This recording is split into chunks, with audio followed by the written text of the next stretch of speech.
Est-ce que tu savais que les Anglais étaient en fait des Français? Non? Ah, t'écoutais pas beaucoup en cours d'histoire, toi. À moins que... À moins que les cours d'histoire soient mal foutus, qu'on en ait jamais parlé. Bon, quoi qu'il en soit, t'en fais pas. Cours de rattrapage, session, on part ensemble dans la Normandie médiévale du XIe siècle, et je vais t'expliquer pourquoi.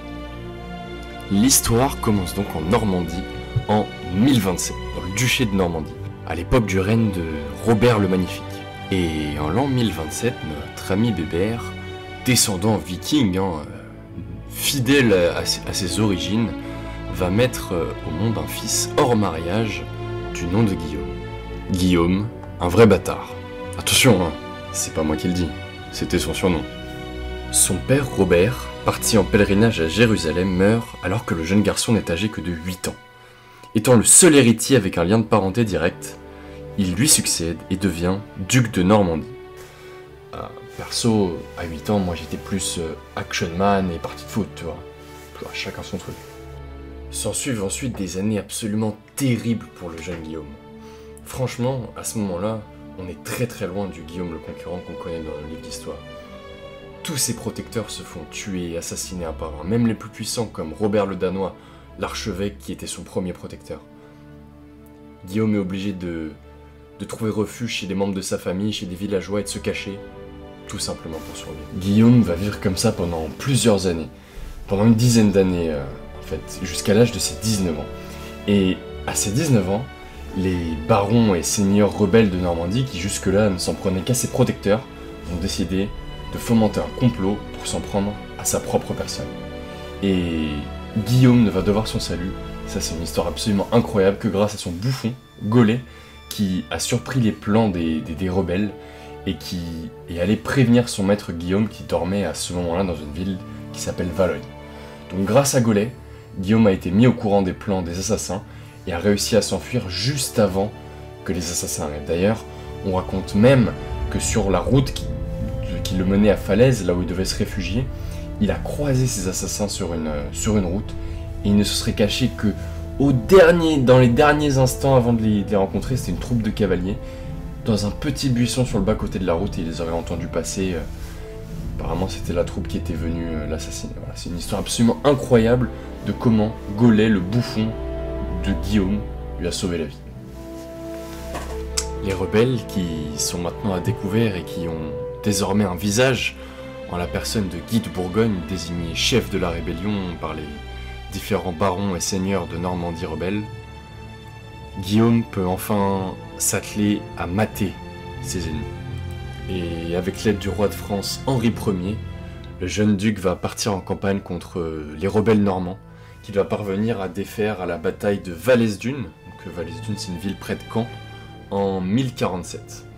Donc là, ça va vraiment être une bataille épique qui va asseoir vraiment la domination de Guillaume sur le duché et qui va vraiment le placer en tant que duc de Normandie et qui va lui permettre de pouvoir commencer à gérer véritablement son duché.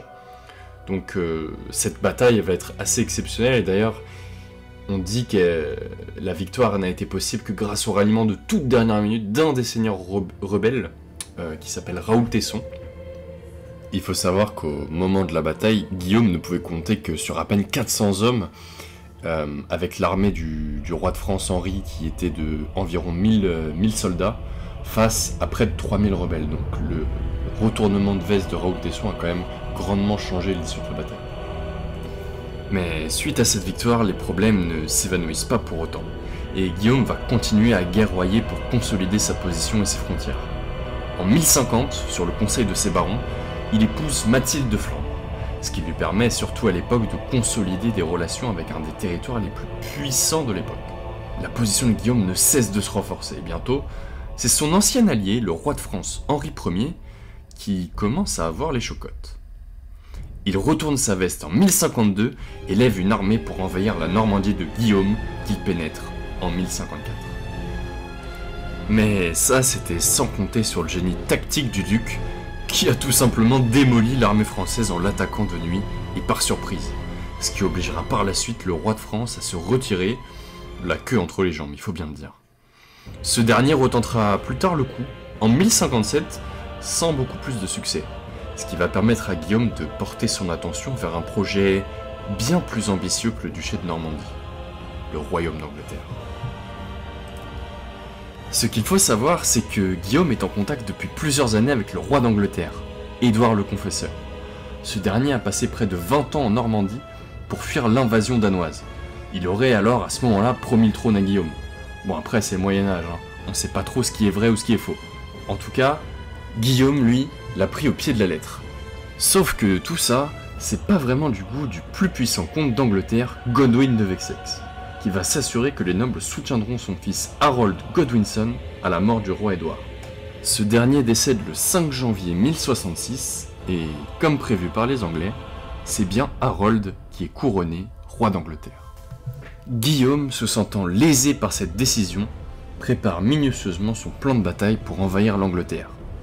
Et une fois n'est pas coutume, les éléments semblent cette fois lui être favorables. Il réussit à faire traverser la Manche à la totalité de son armée, soit près de 10 000 hommes. Après, les chiffres à l'époque c'est un peu comme les manifs aujourd'hui. On sait jamais vraiment combien il y en a. Ce que Guillaume ne sait pas, c'est que le roi viking Harald a lui aussi tenté quelques jours auparavant à peine de s'emparer de la couronne d'Angleterre, forçant le roi Harold à mener une féroce bataille coûteuse à la fois en vie et surtout en énergie. Le roi d'Angleterre est donc obligé d'ordonner une marche forcée à des hommes fatigués pour aller à la rencontre de l'armée de Guillaume. L'engagement commence le 14 octobre 1066 vers 9 h du matin, aux alentours de la ville d'Hastings. On raconte que la bataille a duré toute la journée. Je sais pas si vous vous rendez compte un peu de ce que ça représente, toute une journée de bataille. Faites juste 3 minutes de boxe dans le vide à donner des coups de poing, vous allez voir à quel point vos épaules sont lourdes. Alors eux, à l'époque, avec des armures de 20 kg sur le dos, se battre toute une journée, parce qu'attention, il n'y a pas de break time, pause, on fait la paix, tu vois. The war is over. Lord Sidious promised us peace. We only want... C'est toute la journée, ils se mettent sur la gueule. Donc, juste pour vous imaginer un peu l'état d'épuisement des hommes à la fin de la bataille d'Hastings. C'est vraiment une des batailles les plus incroyables de l'histoire, de laquelle Guillaume sortira vainqueur. Néanmoins, toujours pas de couronne d'Angleterre pour lui puisque les Anglais ne s'avouent pas vaincus.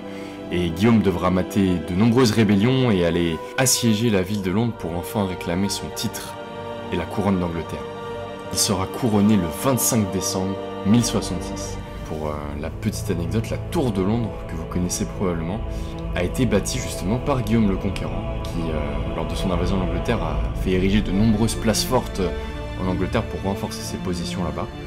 Donc au final, la tour de Londres, c'est un peu français. La bataille d'Hastings d'ailleurs, qui rentrera encore plus dans l'histoire et dans la postérité grâce à la confection de la célèbre tapisserie de Bayeux, dont vous avez peut-être entendu parler. Donc c'est une broderie de près de 68 mètres de long, qui retrace, c'est une œuvre de propagande, hein, qui retrace tous les exploits de Guillaume en Angleterre et à la bataille d'Hastings. Voilà, vous savez maintenant comment Guillaume, duc de Normandie, est devenu roi d'Angleterre. Mais alors pour en revenir à mon point de départ, pourquoi est-ce que les Anglais sont français? Eh bien il faut savoir que la reine Elisabeth II, que vous connaissez tous, est en fait la petite fille à la 31e génération de Guillaume le Conquérant. Donc on peut le dire, officiellement, ici, sur cette chaîne, Homme Éclectique, les Anglais sont des Français. Vive la République, vive la France. Non, bref. Merci beaucoup d'avoir suivi la vidéo, c'était pour un peu pour le troll, pour le délire. Franchement, ça me fait super plaisir de partager tout ce que je fais avec vous, ça me demande beaucoup de travail et j'aime pas trop faire ça, mais sincèrement j'ai envie que la chaîne se développe et que le plus de monde possible ait accès à ce genre de contenu, à ces informations, parce que je pense vraiment que ça peut aider des gens. Donc voilà, si t'as aimé, n'hésite pas à lâcher un like, un partage, à partager à tes amis pour essayer de faire grandir la chaîne. Voilà, je te remercie de m'avoir écouté, je te fais d'énormes bisous et je te dis à la prochaine. Peace.